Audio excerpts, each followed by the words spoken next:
This Family Life News podcast is made possible by the support of listeners like you.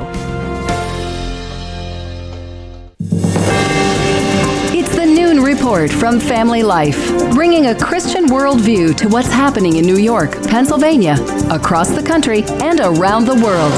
Weather with Kevin Williams, plus special features and reports with the Family Life News team.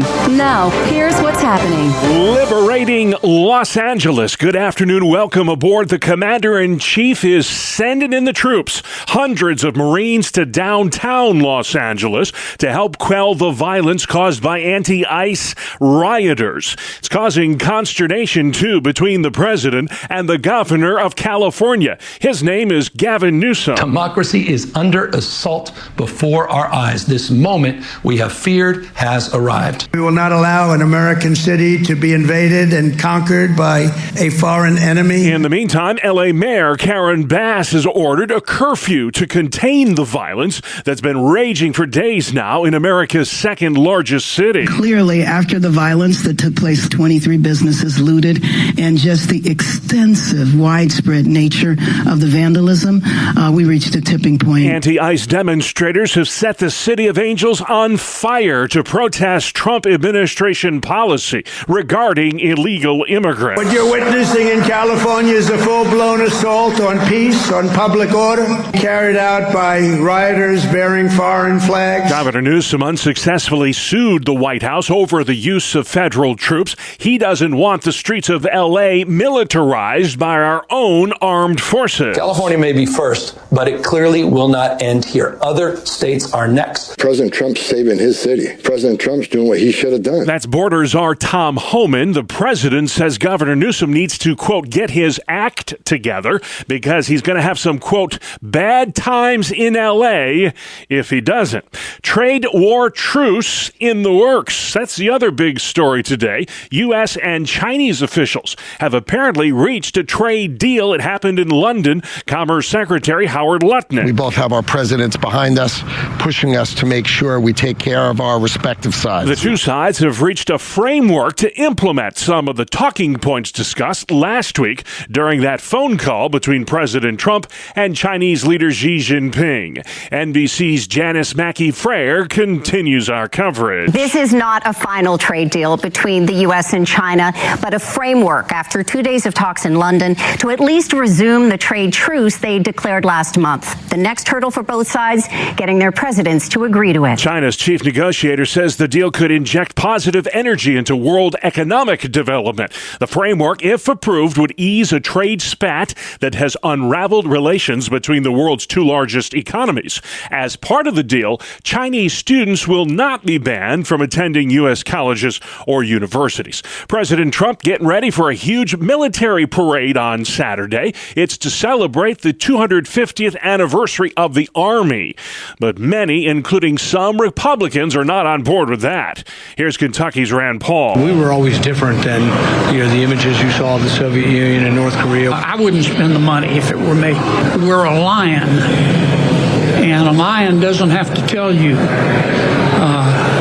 it's a lion. That's Louisiana Senator John Kennedy. The $45 million parade includes tanks, troops, planes, and a parachute jump by the Army's Golden Knights. 18.5 miles of steel fencing is being erected all over the nation's capital. Keep things safe. Saturday, by the way, is also President Trump's 79th birthday.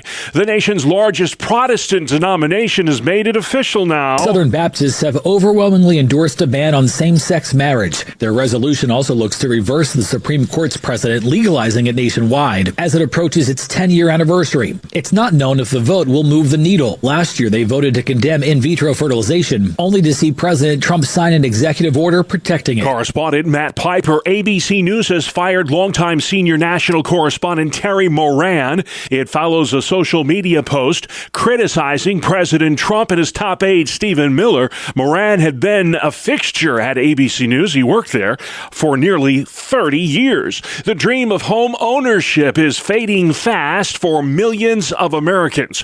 24% of home sales last year were by first-time home buyers. That's down from 50% in the year 2010. And if they can get in, they're doing so with inheritance. They're doing so with mom and dad's money. Their age is the highest we've ever seen. They're nearly 40. That's Jessica Litz with the National Association of Realtors. She says younger Americans are struggling with inflation, student loan payments, and a lack of affordable homes. Elon Musk is walking back some of his recent social media posts attacking President Trump. The world's richest man admits in some of those posts he went too far. This is a significant walk back after what was really a fast and furious escalation of attacks between these two political rivals, or allies that are turned rivals, which started last week. That's correspondent Garrett Hake. Musk and Trump remain at odds over that spending bill in Congress that passed the House but has stalled in the Senate. Olympic gold medalist Simone Biles is burying the hatchet as well with women's sports activist Riley Gaines. The two have called a truce of sorts. Biles apologizing for attacking Gaines on social media after Gaines criticized trans athletes in girls' sports. I accept the apology. Those personal attacks that she issued last weekend, they didn't hurt my feelings. That's not what hurt my feelings. What hurt me personally was how she was so willing and so quick to sell out young girls. Biles blasted Gaines for taking umbrage with a biological boy who threw back-to-back shutouts to win the high school girls softball championship in the state of Minnesota. Still to come on the Noon Report, a midweek edition. What's wrong with assisted suicide? Food safety legislation. And Bruce the Bat Dog is going to the big leagues. Good afternoon. I'm Kevin Williams, a winner of a Wednesday underway weather-wise in much of our area. We'll have forecast details looking ahead in just a few moments. We'll see you in 10. All right, Kevin Williams, we'll check with you then. In the meantime, let's check the stories making news where you live, all across New York and Pennsylvania. Pro-lifers are blasting New York lawmakers for approving this week a controversial physician-assisted suicide bill. The state Senate giving its blessing to the measure. Dennis Paust with the New York State Catholic Conference. It creates an environment where life is disposable. I can give you 35 reasons to oppose this bill. None of them mention God or church or faith. They're all about responsible legislation and what public policy does and what message it sends to the rest of the community. Republican State Senator Jake Ashby says New York's version of doctor-prescribed death makes it way too easy for people to kill themselves. The only state in the country that has no waiting period involved in obtaining, if you want to call it, the medication. What's the justification for that? You don't need to see your physician in person before you acquire this. Governor Hochul still weighing her options. She hasn't said yet whether she'll sign the assisted suicide bill into law. If she does, New York would become the 12th state to permit the terminally ill to end their lives with the aid of a doctor. Grief counselors are on hand today at the Towanda Area School District in Bradford County, Pennsylvania. That's because a 14-year-old girl who attended the school there was killed Tuesday afternoon in a shooting that happened in Wyndham Township.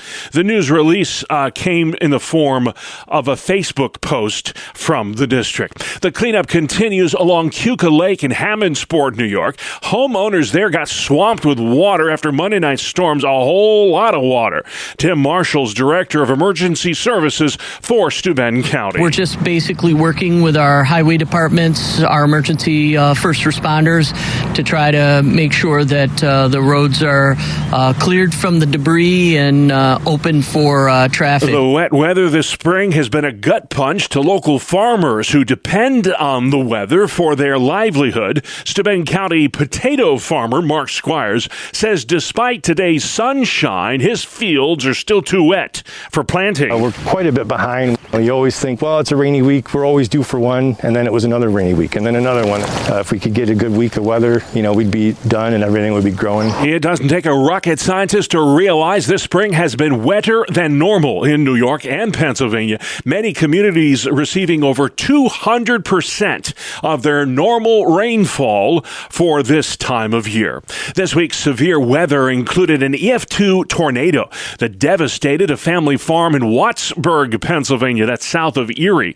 The Seabury farm lost animals and suffered significant property damage. Me and my family, we work to keep this farm running, and every single day, we've been out here my whole life. It's just been a real staple, and to come home and just see everything just absolutely demolished is just kind of it's really surreal. Nolan Seabury telling Jet TV the community of Wattsburg has been wonderful. However, hundreds of volunteers with emergency equipment showed up at his farm this week to pitch in and help out. In such a dark time, it was really comforting and brought a lot of joy to know that, my community really does have my back. We always try to be our best people, and it just makes us feel really good that everybody was here to support us. An EF1 tornado touched down Monday night in Cattaraugus County, New York, the town of Great Valley. Canisteo, New York police have arrested 2 adults from Hornell after a harrowing ordeal in the Canisteo River last weekend. A 5-year-old child who was with that pair nearly drowned while tubing. 32-year-old Tessa Hamilton and 35-year-old Matthew Martin now face child endangerment charges. Cops say the child fell off a flotation device and was rescued by other kayakers nearby. A central Pennsylvania school district has just settled a discrimination suit. Family Life's Brian Query. The State College area school district has settled a lawsuit claiming it discriminated against children from parochial schools. Court documents show that the district and the board of directors were being sued over accusations that extracurricular activities and education programs provided by the school were not open to students from parochial schools, despite the same programs being available to homeschool and charter school students. The district will pay $150,000 in legal fees to the suing families and agreed to make extracurricular activities and programs available to all eligible students in the district, as long as the same program is not available at their parochial school. Brian Query, Family Life News. Thank you, Brian. The Attorneys General of New York and Pennsylvania have joined nearly 30 other states in suing the cash-strapped California biotech company 23andMe. It's to ensure the protection of personal information of millions of Americans. 23andMe plans to auction off that information after declaring bankruptcy in March. The AGs argue that sensitive data cannot be sold without the express informed consent of every single customer. Legislation in the works in the Pennsylvania House seeks to make restaurants safer for those with food allergies. Republican Representative Natalie Mihaly. House Bill 77 would require restaurants to display a poster for their employees and actually have some training with regard to the allergens that are commonly found in food. Over 1 million Pennsylvanians currently suffer from food allergies, and there is no cure. Restaurants and food retailers account for nearly half of all food allergy-related deaths in this country. An inspiring story of forgiveness today from a pilot who almost lost his life during an attempted hijacking. Check this out. Captain Howell Grange was flying for Tropic Air in Belize when a passenger pulled a knife and demanded he be flown to this country. That attacker eventually stabbed Grange several times before being stopped by an armed passenger. Grange spent a couple weeks at Universal Chiropractic in Western New York as part of his recovery. The pilot telling WGRZ he holds no bitterness against the man who tried to take his life. I forgive the guy because I don't know what he was going through in life, but I forgive him. That's the only way I could move forward. The chiropractor who learned of Grange's story arranged for him to receive 2 weeks of intensive rehab and recovery at his clinic in Western New York. The pilot says he is thankful for that and for a second chance at life. And Bruce the Bat Dog of the Rochester Red Wings is getting his call up to the majors. He's making his big league debut this Saturday during a game between the Washington Nationals and Miami Marlins. Once he's done, Bruce will return to his current role at Innovative Field. Red Wings GM Dan Mason says he always knew that Bruce was destined for the big leagues. This 1-year-old golden retriever made his first appearance in Rochester last year and has fetched 43 bats already this season. Good boy. And we've got more sports next. It's the 2-minute drill on Family Life. Good afternoon, I'm Randy Snavely. Bob Aaron Judge is a monster at the plate. His first at-bat last night saw him blast the third longest home run this season, 469 feet. He also had another RBI base hit in the 6th inning, and teammate Austin Wells hit a 3-run shot and drove in 5 of his own. The Yankees routed the Royals 10-2. The Mets also had a good night as they got a walk-off RBI double from Jeff McNeil in the bottom of the 10th. They beat the Nationals 5-4. The Amazons have now won 4 in a row. The Cubs played long ball against the Phillies. Ian Happ went yard twice and drove in 3. Dansby Swanson and Michael Busch also hit home runs as the Cubs even up their series with the Phillies 8-4. In Pittsburgh, the Pirates' 4-game winning streak was snapped by the Marlins 3-2. Both Ke'Bryan Hayes and O'Neal Cruz hit solo shots for Pittsburgh. The Texas Rangers had 6 players with at least 1 RBI. 4 of them had 2 or more. And Kyle Higashioka drove in 5. You get the picture I'm painting? Yeah, the Rangers blew out the Twins 16-4. Detroit won by 2 over Baltimore 5-3. The White Sox doubled up Houston 4-2. Boston another 2-run winner over Tampa Bay 3-1. And the Angels edged the Athletics in 10 by a 2-1 score. In the National League, Manny Machado drove in 5, and the Padres put a hurt on the Dodgers 11-1. The Brew Crew beat the Braves 4-1, and the Giants outlasted the Rockies 6-5. Interleague action saw Toronto hold off St. Louis 10-9. The D-backs wallop the Mariners 10-3, and the Reds shut out Cleveland 1-0. That is a look at sports. Thank you, Randy. Man, still to come on the Noon Report. Military parade in D.C.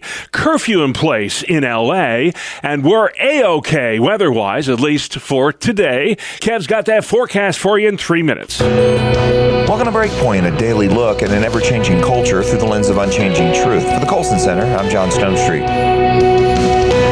In a recent editorial in the New York Times entitled The Delusion of Porn's Harmlessness, Christine Emba challenged the dogma that suggests that anything goes in the bedroom as long as everyone consents. Emba is the author of the book Rethinking Sex, and she goes on to slam the feminist left for being unable to admit that pornography has been terrible for society and promotes the objectification and violence against women. And all that happens, in fact, even when everyone involved technically consents. And yet, many feminists and progressives still indulge this fantasy that porn can be made and imbibed ethically. Emba thinks that's because they're deeply afraid of sounding like religious killjoys. And I quote, criticizing porn goes against the norm of non-judgmentalism for people who like to consider themselves forward-thinking, thoughtful, open-minded. There's a dread of seeming prudish, boring, uncool. Most recently, the only people who seem willing to openly criticize the widespread availability of pornography tend to be right-leaning or religious, and so are instantly discounted, often by being disparaged as such. But cracks are beginning to appear in the wall, end quote. Well, Emba's critique of the sexual revolution is certainly one of those cracks. Because she writes for a secular left-leaning audience, her work has been a necessary challenge to our cultural delusions, including this myth that quote-unquote porn can be harmless. In fact, there's now a growing chorus of mainstream non-religious voices like Nicholas Kristof and Louis Perry who are arguing that much of what was once called sexual liberation just victimized the vulnerable and degraded our society. These voices are welcome, and their critiques are right as far as they go. However, they still aren't willing to go far enough. Even the harshest critics of porn and so-called sexual freedom seem unable or unwilling to say that sex belongs exclusively within marriage, and that honoring this divinely blessed union is the one and the only healthy sexual ethic.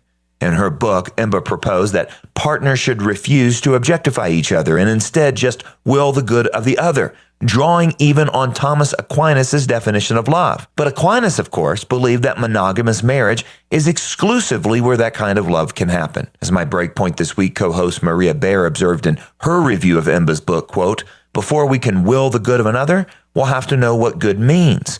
We don't need a new sexual ethic. We need to recover a really old one. The only sexual ethic capable of protecting and enhancing the good of all involved is the covenantal view of marriage. In other words, we don't need an adjustment to our culture's idea of sexual freedom.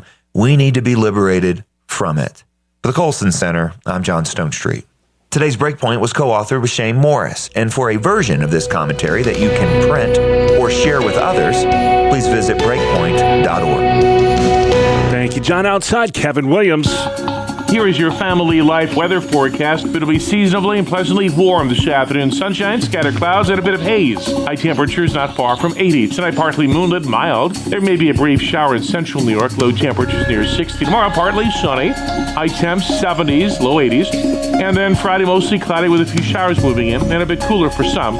High temperatures Friday, upper 60s to the upper 70s. All right, Kevin, thank you. This is the Noon Report on Family Life. So glad you've joined us. I'm Bob Price, and here's what's happening Wednesday, the 11th of June. An overnight curfew remains in effect across a 1 square mile area of riot-wrecked downtown Los Angeles. California Governor Gavin Newsom blasting President Trump for sending in the troops to quell the violence. He's taking a wrecking ball to our founding fathers' historic project. 3 co-equal branches of independent government. Newsom says Californians don't want their city streets militarized by armed forces. California sheriff and Republican gubernatorial candidate Chad Bianco. Our governor would rather fight and argue with the president than do something about Los Angeles. And the reality is this is 20 years in the making of Gavin Newsom's policies that have enabled criminals to do this in the first place. President Trump dispatched the National Guard and Marines to LA to assist ICE agents who are assaulted by mobs waving foreign flags. Reporter Michael Wallace has more. The protests spread from Los Angeles to many other cities, including Atlanta, to New York City. I'm not a freeloader. I came here to work. To Chicago. This goes beyond racism. This goes beyond xenophobia. This is anti-human. There were some violent clashes with police. In Austin, Texas, Chief Lisa Davis says 3 of her officers were injured by large rocks. That will not be tolerated. Arrests will be made. Michael Wallace reporting. President Trump took to Truth Social today to announce the U.S. and China have reached agreement on a new trade deal. It has to do with rare earth minerals. The announcement comes after 2 days of trade talks in London.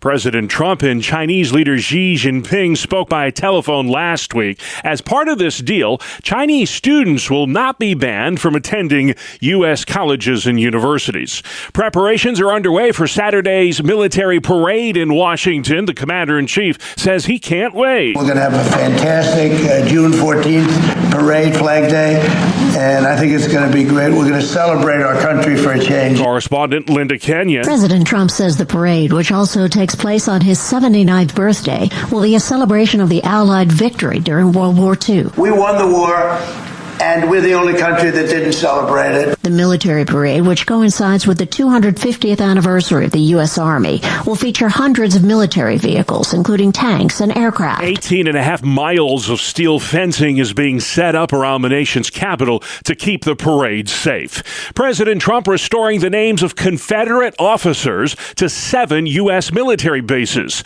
Those names were erased by former President Joe Biden. Reporter Nicole Killian. Some of them include Fort A.P. Hill, Fort Polk, Fort Hood, as well as Fort Lee, which is named after the Confederate General Robert E. Lee. Elon Musk says he's sorry for some of the things he has said about President Trump. Here's Rory O'Neill. On X, Elon Musk wrote, quote, "I regret some of my posts about President Trump last week. They went too far. The divide began when Musk criticized overspending in the Big Beautiful Bill, which is the signature piece of legislation for the Trump administration. Musk claimed he won the election for Donald Trump and later said, without evidence, that President Trump's name was in the files surrounding alleged sex trafficker Jeffrey Epstein. I'm Rory O'Neill. A Florida man is facing up to 30 years in prison for pretending to be a flight attendant so he could fly for free. The Justice Department said Tuesday Tyron Alexander was convicted of wire fraud and unlawfully entering a secure airport area under false pretenses. Prosecutors said Alexander pretended to be a flight attendant, providing fake badge numbers and hire dates through 7 different airlines. Before he was caught, Alexander managed to book more than 120 free flights. He's set to be sentenced in August. I'm Michael Caston. Thank you very much, Michael. This is the Noon Report, and next up, how to help those who are hurting. And they are all around us. Family Life's Martha Menikis Foster's talking to an expert on this week's edition of Inside Out. We want to help when a friend is hurting, but most of us just don't know how. So what do we do? Well, we're going to talk about that today on Family Life's Inside Out, where we look at how God transforms his people. That's right, from the inside out. I'm Martha Menikis Foster, and my guest today is Vanitha Rendell Reisner, who writes to encourage people in pain to turn to Christ. Now, Vanitha, you know physical pain yourself and emotional pain too, and your first encouragement is that we pray. What specifically would you recommend that we pray for? I would say that we should pray for their needs, like their spiritual needs, their emotional needs, their physical needs, that they would turn to the Lord and find peace. That's the biggest thing, is just that they would find God in their suffering, and then their daily strength, physical healing, that they would not be anxious, that they would be surrounded by caring friends. There's so many things we can pray for. So you also recommend that we show up for hurting friends. And I don't know any compassionate person who would disagree with the value of that, but it can feel intimidating. We don't want to say, or we don't want to do the wrong thing. So what's the answer to that? The answer is you don't need to say anything. Just show up at their doorsteps, go to the hospital, sit in the waiting room, ask them if they want company to go somewhere. Just be there. I joke that I like salty snacks and dark chocolate, but you don't need to even bring that.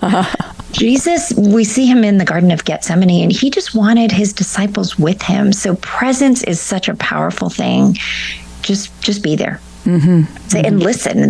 Those are the important things. I have this acronym that I called SLOW, and the first one is show up, and the second one is listen. Let people process, because in different stages of grief, we just want to talk about how we feel without being judged. And I think sometimes we hear our friends talk about, I'm so angry or I'm so frustrated, and we want to correct their theology or help them along. And really, most people just want somebody to listen. So I would say that's the second most important thing after you show up, is just listen. You're listening to Inside Out on Family Life. I'm talking today with Vanitha Rendell Reisner, author of the Desiring God article, SLOW, S-L-O-W, How to Love Suffering People.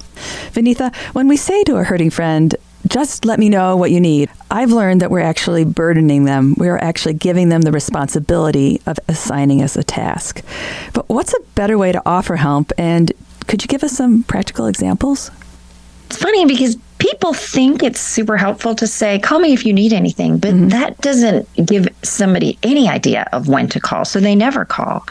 It's most helpful if we offer something specific. So maybe, hey, I'm going to drop off a meal of spaghetti and a salad on Wednesday. Does that work? And they can say, one, we're gluten-free, or, we're vegan, or, hey, Wednesday doesn't work, but Thursday would be great. So as we are specific, then people know, hey, they want to drop off a meal. And, can I walk your dog on Wednesday? If we give them the dates and the blocks of time, then they can tell us if that helps or isn't helpful. And somebody gave me an idea. Offer something like, hey, I have Wednesday afternoon free. I can either help you run errands, or I can run them for you, or I can babysit your kids so you can be alone and run the errands. So just give them the choice, because you don't know what they want. I think sometimes we don't offer because we're not sure, well, they're going to want more than we can give. And so we don't give anything, which is so sad. Whereas we might even say, hey, I have an hour. I can do some research for you. If you offer a block of time and offer some things you can do, often it's a very simple thing and it doesn't take over your life. And I have found that is immeasurably helpful. So, Vanitha, if people listening haven't reached out to a friend that's hurting because they're concerned that they're going to do something wrong or they're going to say something wrong, how would you encourage those of us? I would say just reach out and tell them, hey, I don't know what the right thing is for you. I want to show up at your house. Is that okay? And show up. Some people are private and they don't want you to come to their home or go to the hospital. So I would ask, but I would offer that right away and just show up and be honest with people. Listen more than you speak. Unless somebody says, I really want to hear, can you tell me? Offer your own experiences rather than sort of preaching at people. Most people in pain don't want to be preached at, but they do want somebody to walk beside them and encourage them. And I would also say it's never too late. If something really hard happened to a friend, and it's been months even, you can still reach out. Don't think, oh, I wasn't there in the middle of the crisis. I can't be there now. It's never too late to reach out. Amen. That is author Vanitha Rendell Reisner on this week's edition of Inside Out. And this is the Noon Report on Family Life. A very good afternoon to all. Here is your Family Life regional weather forecast. On the weather map, weak high pressure is strong enough to produce a pretty pleasant day today. The weather stays relatively quiet tonight and tomorrow. Heading toward the end of the week, a front will arrive that'll bring showers. Yeah, there's a surprise, and some cooler weather too. Another surprise. In the meantime, it'll be seasonably and pleasantly warm this afternoon. Sunshine, scattered clouds, and a bit of haze. High temperatures not far from 80. Tonight, partly moonlit, mild. There may be a brief shower in central New York. Low temperatures near 60. Tomorrow, partly sunny.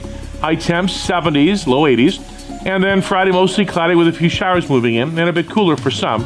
High temperatures Friday, upper 60s to the upper 70s. Thank you, Kevin. And finally at noon, if you like corn, you'll love this. It's National Corn on the Cob Day, the best kind of corn there is. Did you know the average corn cob contains 800 kernels of corn? How about that? Bree Tennis has more on what your corn-eating style might say about you. The average American eats more than 5 pounds of corn on the cob every year. And although there's no wrong way to eat it, psychologists say how you do it says a lot. The typewriter, end-to-end eating, rotating after each row, means you're a neat freak. The rolling pin eater in circles means you're creative. Then there's the hunt and peck with no order. And that means you might be an impulsive monster, or you just like eating corn without rules. I'm Bree Tennis. I like that hunt and peck form of eating corn on the cob. And when it comes to corn, Bree, of course, there are no rules. Just dig in and enjoy.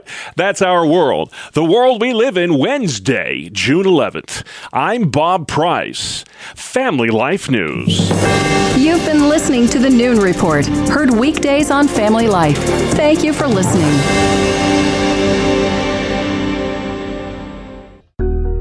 Thank you for listening to this Family Life News podcast. If you've been encouraged by what you've heard, please share it with others and click the subscribe button to automatically receive future episodes. Family Life is a listener-supported ministry. Podcasts like this are made possible by your financial partnership. Find out more at familylife.org.